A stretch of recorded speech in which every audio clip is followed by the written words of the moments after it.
হ্যাঁ সামিয়া, তুমি এখানে? আমার তো এখানেই থাকার কথা স্যার, আমার ক্লাস শেষ হয়েছে মাত্র, আমি বাসা যাচ্ছি। ও হ্যাঁ, আপনি এখানে কি করতেছেন স্যার? আমি অপেক্ষা করছিলাম। কার জন্য অপেক্ষা করতেছেন স্যার? যে আমার একটা ফ্রেন্ড আছে না, রাজু নাম, ওর এখানে আসার কথা, এই জন্য ওয়েট করছিলাম।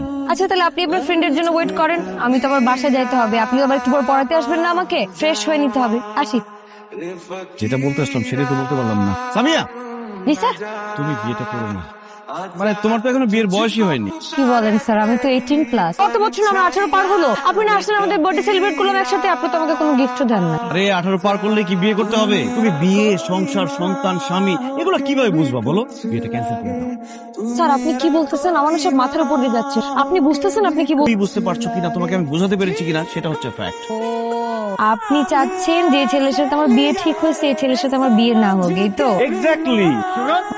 তুই এই জায়গায় এখানে কি করছ? আপনি একটা লোককে এখানে অপেক্ষা করতে বলে আপনি নিজেই গায়েব হয়ে গেলেন। আমার জন্য কেন ওয়েট কর? ও যে আমাকে গতকালকে রাতে বলছে এখানে ওয়েট করতে, সেটা সে ভুলে গেছে, কারণ কালকে তার বিয়ে ঠিক হয়েছে। আমার বিয়ে ঠিক হয়েছে? এখন বল যেটাও ভুলে গেছিস।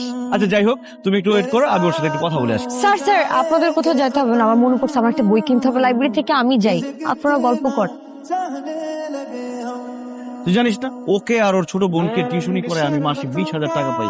ওর বিয়েটা হয়ে গেলে আমার 10,000 টাকা গন। এই ছিল তোর মনে?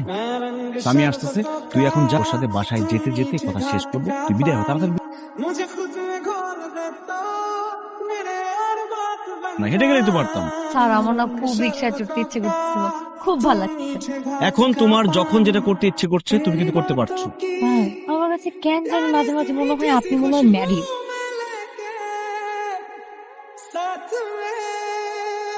কি ব্যাপার, ওরা একসাথে রিক্সায়? আব্বু রিক্সা দিয়ে আসতেছিলাম, রাস্তার মধ্যে দেখলাম স্যার হাঁটতেছে। তো স্যারকে আমি জিজ্ঞেস করলাম স্যার আপনি কই যাচ্ছেন? বললো তোমার বাসায়। তা আমি বললাম যে স্যার তাহলে আপনি হেঁটে হেঁটে যাচ্ছেন কেন?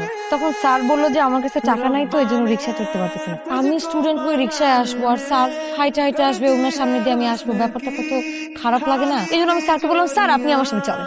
আচ্ছা ঠিক আছে, হয়েছে, তোমরা ভিতরে যাও। সামিয়া, এটা তুমি কেমন কাজ করলা? আঙ্কেলের সামনে আমাকে পুরো বেজ্জতি করে দিলা। তো কি বলতাম স্যার, আপনার সাথে রিক্সায় ঘুরে ঘুরে প্রেম করতেছি। স্যার আপনি কেন বুঝতেছেন না? আপনি এরকম প্রাইভেট টিচার আর আমি আপনার স্টুডেন্ট। প্রাইভেট টিচার আর স্টুডেন্ট জীবনে কোনোদিন একসাথে রিক্সায় ঘুরে?